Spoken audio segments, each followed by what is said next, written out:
Am I overreacting? My daughter didn't listen to the teacher during a female emergency and is now receiving a referral. My 14-year-old daughter is a freshman in high school.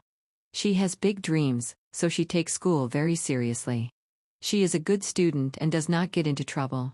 Today, she emailed me to tell me that she told her teacher she had her period and urgently needed to go to the bathroom. The teacher said no. She went on to tell the teacher that she was actively bleeding through her tampon and did not want to get her light gray pants dirty for the rest of the school day. The teacher again said no. She panicked and went anyway. She stayed within the bathroom rules of being back within 5 minutes, etc. When she arrived back, the teacher told her to speak with her in the hallway. The teacher told her that she did not believe her and that she was going to receive a disciplinary referral. She recommended that my daughter have me email her to verify that she had her period. My daughter is freaking out because disciplinary referrals are usually used for students using AI or getting caught with their phone too many times. I am trying really hard not to rage at this teacher right now. Every email I have started is not great. I ultimately decided to call the assistant principal to ask what my daughter should have done in this situation and plan to reserve my words until I hear back from the assistant principal. Additional info.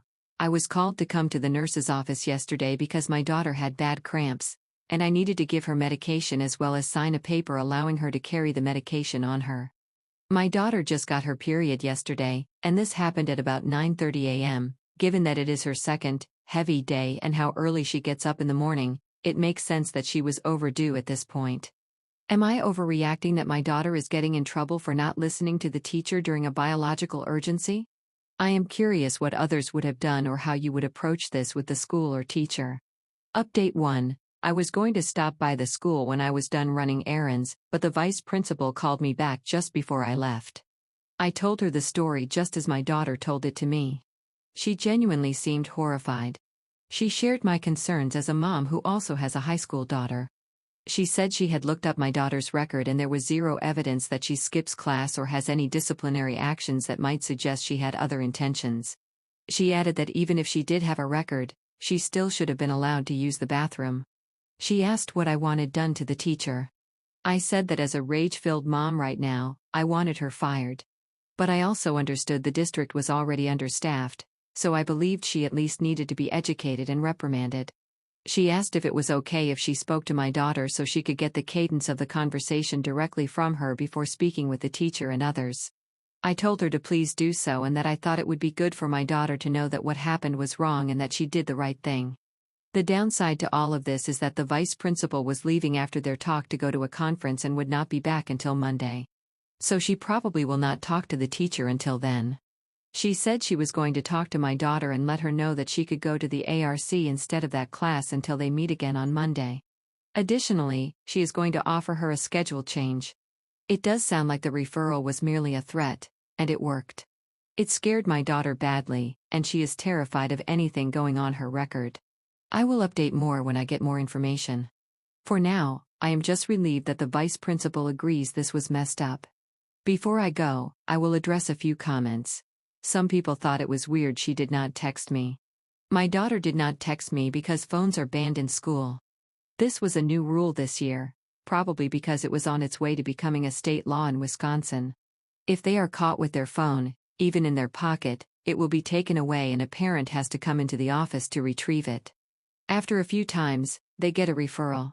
But honestly, even last year my kids emailed me because it was easier for them since they are always on their Chromebook. I wish this was rage bait because this is the last thing I need on my mind right now and something I would not wish on any young woman. I have had this account, which I believe I got by signing in through my Google email, for 4 years now. I very rarely go on Reddit, but I have been on here more recently and decided to take my rage here. In the past, I have reacted on impulse, so I wanted to make sure that I was justifiably angry and, honestly, to get more ideas of things to point out or how to better handle this. I appreciate all of the support. She is going to go crazy later when I tell her I posted this and it got a lot of responses. Final update, the teacher called me. I answered because I thought it was the vice principal, which was dumb because she had told me she was leaving for the day and week.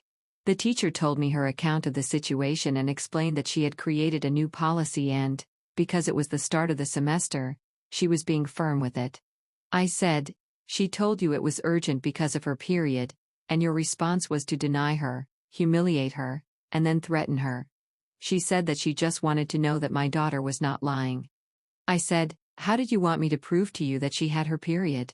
Did you want a picture of a bloody tampon or something?" Not my finest moment, especially with my daughters in the car. She responded, "No, that's disgusting." I said, "I agree." Denying a young woman access to the bathroom and then wanting proof that she was not lying was disgusting.